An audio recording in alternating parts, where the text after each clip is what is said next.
বাংলাদেশের রংপুরে স্ত্রী সহ প্রবীণ হিন্দু শিক্ষকের গলা কেটে খুন জামায়াতের সন্ত্রাসীদের। বাংলাদেশের রংপুরে গলা কেটে খুন সস্ত্রীক প্রবীণ হিন্দু শিক্ষককে গলা কেটে খুন করার অভিযোগ জামায়াত সন্ত্রাসীদের বিরুদ্ধে। নৃশংস এই খুনের ঘটনায় চাঞ্চল্য ছড়িয়েছে, তদন্ত শুরু করেছে পুলিশ। জানা গেছে, রংপুরের তারাগঞ্জের কুরসা ইউনিয়নের খিয়ারপাড়া গ্রামের বাসিন্দা অবসরপ্রাপ্ত প্রবীণ প্রধান শিক্ষক যোগেশ চন্দ্র রায় ৭৫ বর্ষীয়। তিনি একজন মুক্তিযোদ্ধা হিসেবেও পরিচিত। শনিবার গভীর রাতে তাদের বাড়িতে হানা দেয় জামায়াতের সন্ত্রাসীরা। প্রবীণ শিক্ষক ও তার স্ত্রী সুবর্ণা রায়ের উপর হামলা চালায় তারা। সূত্রের খবর, প্রতিদিনের মতো রাতে ঘুমোতে গিয়েছিলেন বৃদ্ধ দম্পতি। শনিবার সকাল থেকে কারো কোনো সাড়া শব্দ পাওয়া যাচ্ছিল না। সন্দেহ হওয়ায় তাদের এক প্রতিবেশী মই দিয়ে বাড়িতে প্রবেশ করে। ঘরে ঢুকতেই ডাইনিং রুমে গলা কাটা অবস্থায় পড়ে থাকতে দেখা যায় যোগেশ চন্দ্র রায়কে।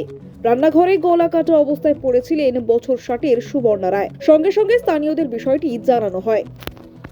সূত্রের খবর, যোগেশ চন্দ্র রায় ছিলেন রহিমাপুর নয়াহাট মুক্তিযোদ্ধা সরকারি প্রাথমিক বিদ্যালয়ের অবসরপ্রাপ্ত প্রধান শিক্ষক। তারা স্বামী স্ত্রী বাড়িতে দুজনেই থাকতেন। তাদের দুই ছেলে বাংলাদেশ পুলিশের বিভিন্ন ইউনিটে কাজ করেন। ঘটনার খবর পেয়ে তারা হাজির হয়েছেন। গোটা ঘটনার তদন্ত শুরু হয়েছে, তবে কেন এই নৃশংস হত্যাকাণ্ড তার কারণ এখনো জানা যায়নি।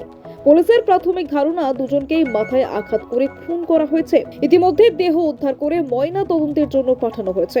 এলাকার সিসিটিভি দেখে অভিযুক্তদের চিহ্নিত করার চেষ্টা চলছে। এলাকায় চাঞ্চল্য ছড়িয়েছে। আপনি দেখছিলেন কলকাতা দর্পণ। ভিডিওটি লাইক করুন, আপনাদের মতামত জানান কমেন্টে। নিয়মিত আপডেট পেতে সাবস্ক্রাইব করতে ভুলবেন না। নমস্কার।